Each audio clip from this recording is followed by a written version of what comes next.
असदुद्दीन ओवैसी उत्तर प्रदेश चुनावों में एक रहस्य आज की तारीख में ऐसे मुद्दे उठा रहे हैं जो अखिलेश यादव, कांग्रेस, इन तमाम पॉलिटिकल पार्टीज को आईना दिखा रहे हैं।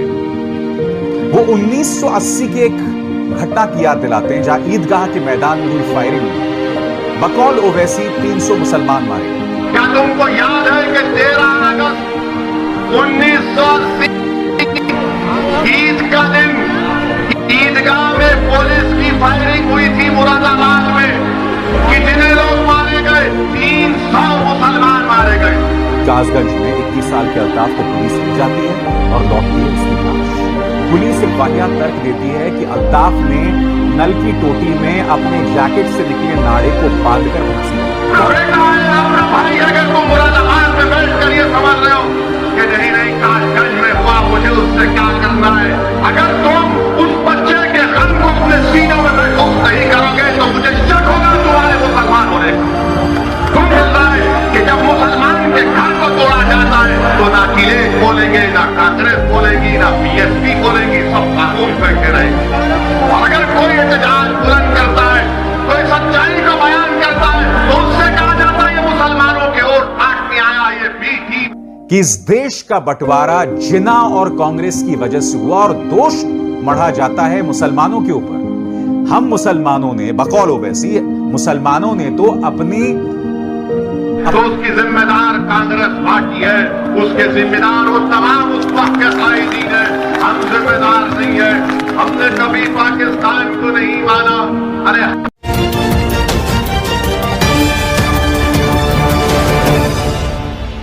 भड़का रहे हैं ताकि माहौल बिगड़े और उससे भारतीय जनता पार्टी को मदद मिले।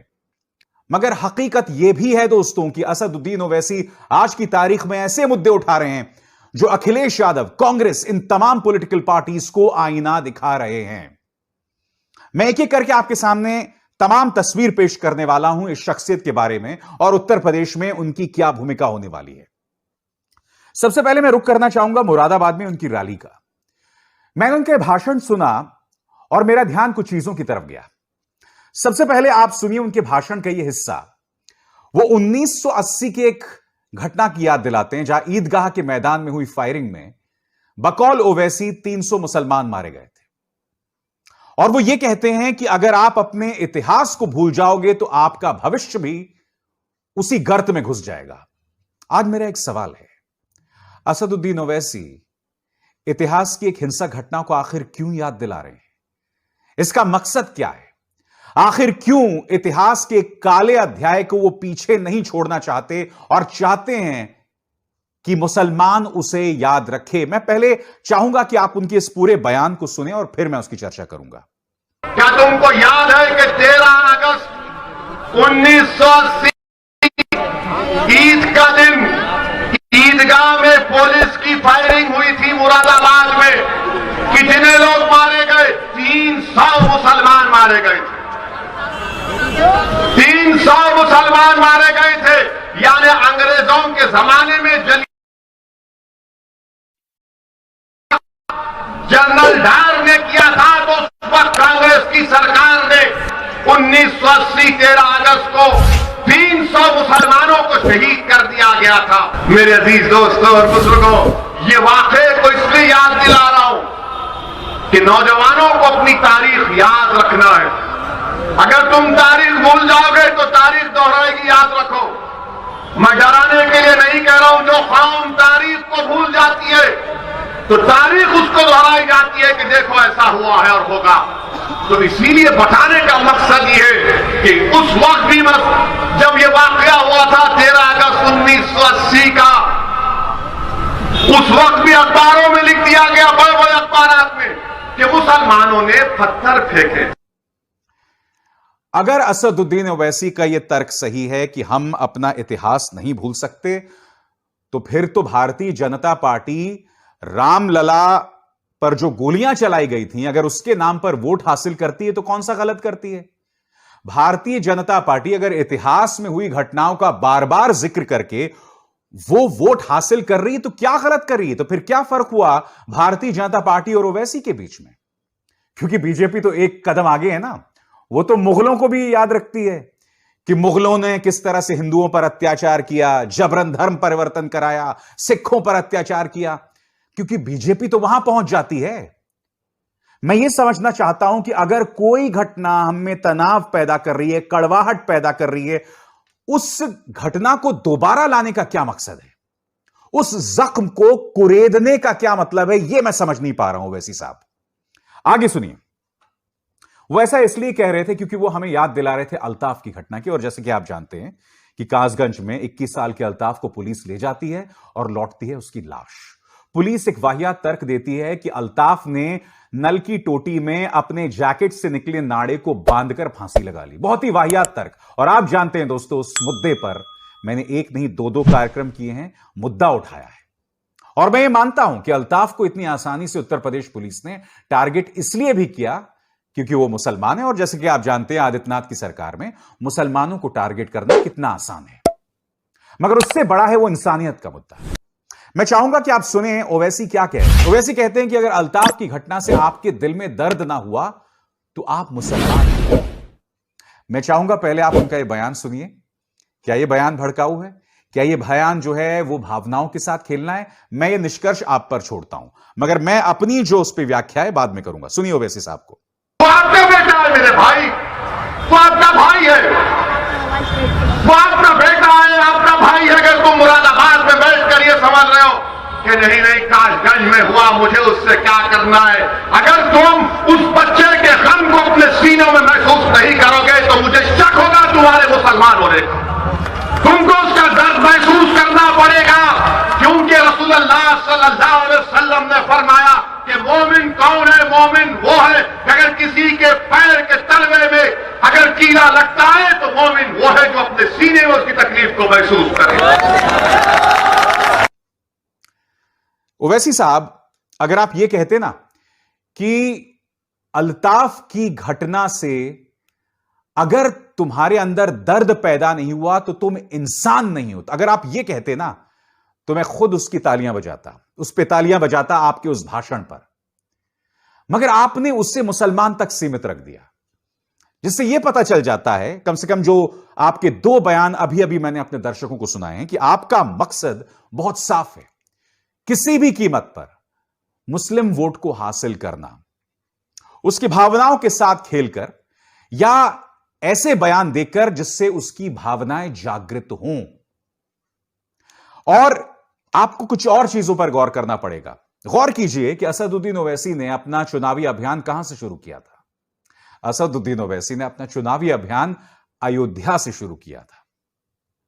और सबसे दिलचस्प बात यह कि जब उन्होंने अपना चुनावी अभियान शुरू किया था तो उनकी पॉलिटिकल पार्टी ने जब उनका प्रेस कॉन्फ्रेंस किया था तो झंडों पे, बैनरों पर अयोध्या नहीं लिखा था, फैजाबाद लिखा था। आप जानते हैं दोस्तों, योगी आदित्यनाथ जब से मुख्यमंत्री बने हैं उन्होंने फैजाबाद का नाम बदलकर अयोध्या कर दिया। फैजाबाद नाम की अब कोई चीज नहीं है, ना फैजाबाद जिला है ना कोई शहर है, जिला अयोध्या है। ऐसे में मेरा प्रश्न यहां पर कि असदुद्दीन ओवैसी जो हैं या उनकी पॉलिटिकल पार्टी उसे फैजाबाद क्यों बुलाना चाहती? हालांकि उस प्रेस कॉन्फ्रेंस में कहा था, नहीं साहब गलती हो गई होगी, ओवैसी साहब ने खुद उस प्रेस कॉन्फ्रेंस में कहा था। दूसरी बात, अलीगढ़ में दोस्तों एक गांव से दलितों की बारात गुजरती है। इनके पार्टी का एक नेता नाजिम अली उस बारात को रोक देता है, जाने नहीं देता, और कहता है कि साहब मस्जिद के सामने से दलितों की बारात नहीं जाएगी, मस्जिद में सिर्फ नमाज अता होगी। मैं ये समझना चाहता हूं कि ओवैसी की पार्टी को एक भी सीट हासिल नहीं हुई थी पिछले चुनावों में, मगर उनके पार्टी का नेता खुलेआम इस तरह के भड़काऊ हरकतें कर रहा है। असदुद्दीन ओवैसी ने आज तक इस मुद्दे की आलोचना क्यों नहीं की? क्या दलितों को अधिकार नहीं है कि वो अपनी बारात निकाल सकें? आखिर उनका नेता इस तरह से अलीगढ़ के उस गांव में हालात को क्यों भड़का रहा है? क्या आपने कभी असदुद्दीन ओवैसी को इसकी आलोचना करते सुना? नहीं सुना। तो ये तमाम घटनाएं बता रही हैं कि ओवैसी का किरदार यहां पर बहुत रहस्यमय बना हुआ है। मैं फिर दोहरा दूं दोस्तों, मैं आज तक इस निष्कर्ष पर नहीं पहुंचा हूं कि ओवैसी बीजेपी की बी टीम हैं या नहीं हैं। यह निष्कर्ष आपको निकालना है। और इसी भाषण में ओवैसी का वो दर्द भी झलका, मगर वो बात उन्होंने बहुत ही खूबसूरत अंदाज में कही। उन्होंने कहा कि जब मैं मुसलमान का मुद्दा उठाता हूं तो मुझे बी टीम बता दिया जाता है, मुझसे कहा जाता है कि मैं वोट्स बांट रहा हूं। मगर समाजवादी पार्टी, बीएसपी और कांग्रेस तो वो मुद्दे ही नहीं उठाती। क्या कह रहे हो वैसे आप खुद सुनिए। और तुमको मौका इसलिए मिल रहा है कि जब मुसलमान के घर को तोड़ा जाता है तो ना अखिलेश बोलेंगे, ना कांग्रेस बोलेगी, ना बीएसपी बोलेंगी, सब खामोश बैठे रहेंगे। और अगर कोई एहतजाज बुलंद करता है, कोई सच्चाई का बयान करता है, तो उससे कहा जाता है ये मुसलमानों के वोट काटने आया, ये बी टीम है, ये फला है। बोलो ना तुम भी। मैं कह रहा हूं कि जो गोरखपुर में हुआ वो पाकिस्तान का झंडा नहीं था, वो एक मजहबी झंडा हम लगाते।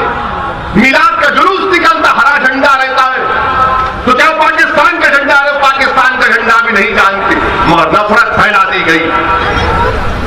मैं स्पष्ट कर दूं दोस्तों, यह बात मैं भी महसूस करता हूं कि जब मुसलमानों पर अत्याचार होते हैं तो पॉलिटिकल पार्टीज सामने आने में कतराती हैं। ओवैसी की राजनीति स्पष्ट है, उनकी कोशिश हिंदू वोट्स हासिल करने की नहीं है।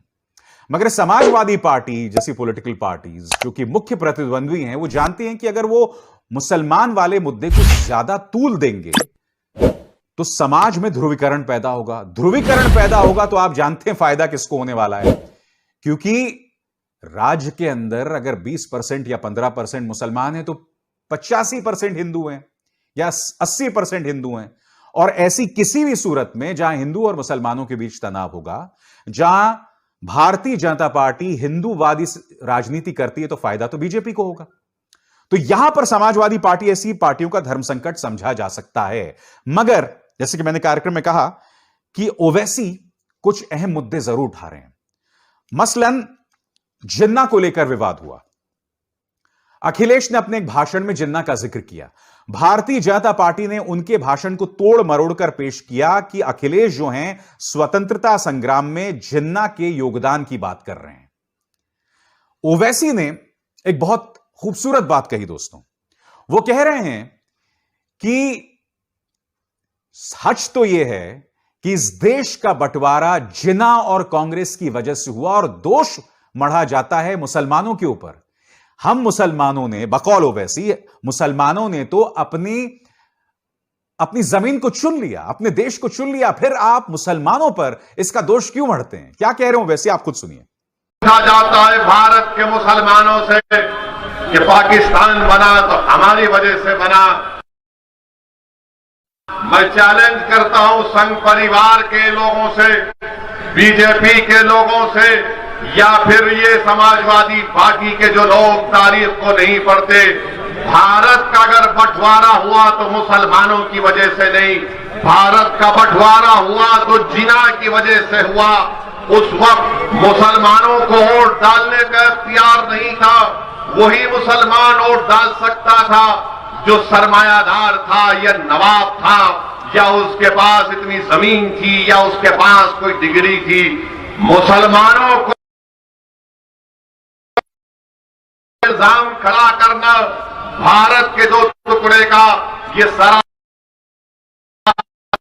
है, ये मुसलमानों पर इल्जाम है और मैं इस इल्जाम को नहीं मानता। भारत के अगर दो टुकड़े हुए तो उसकी जिम्मेदार कांग्रेस पार्टी है, उसके जिम्मेदार वो तमाम उस वक्त के कायदीन है, हम जिम्मेदार नहीं है। हमने कभी पाकिस्तान को नहीं माना। अरे हम तो भारत को अपना देश मानते आए हैं और मानते रहेंगे। अरे अगर हमारी वफादारियों पर कोई शक करता है तो प्यारे आ जाओ, हमारे कब्रिस्तान आज भी इस बात के गवाह हैं कि हम सीना तान कर भारत की जमीन में सो रहे हैं। और जब सुबह कयामत तक सोते रहेंगे और जब हशर का मैदान होगा तो इन्हीं कब्रों से मुड़कर इंशाअल्लाह ताला हशर के मैदान में जाएंगे। मुझे ओवैसी की एक और बात बहुत दिलचस्प लगी। वो कहते हैं कि आखिर ये तमाम राजनीतिक दल जिन्ना को क्यों याद करते हैं, अशफाक उल्लाह को क्यों नहीं याद करते, उन तमाम मुस्लिम नेताओं को स्वतंत्रता संग्राम में, उन मुस्लिम फ्रीडम फाइटर्स को क्यों नहीं याद करते जो अंग्रेजों से डरे नहीं, जो खुशी से फंदे को चूमकर फांसी पर चढ़ गए। उनको क्यों नहीं याद किया जाता?